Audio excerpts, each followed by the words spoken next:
দোস্ত। হ্যাঁ দোস্ত, তো চলো বাসায় চলে যাই। নামাজ তো পড়লাম একসাথে, ঈদের নামাজ। হ্যাঁ, ঈদের নামাজ পড়ছি তো কি হয়েছে, চল বাসায় যাই।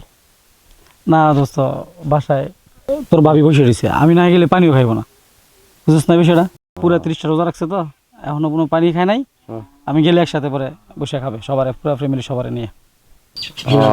আচ্ছা, মানে আমার তো ইচ্ছা ছিল আজকে ঈদের দিন দুই ভাই একসাথে বৈশা অল্প স্বল্প একটু মিষ্টি খাবার খাইলাম, পরে তো রিজিকে তকদিরে যা আছে খাইলাম।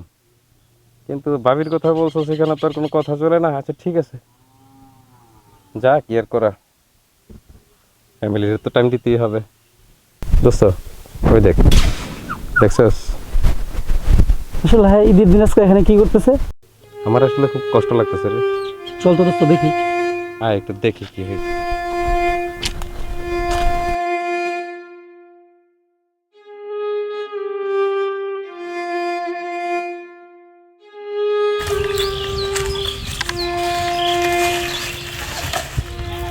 এই ছেলে, এদিকে আসো। ঠিক আছে ঠিক আছে।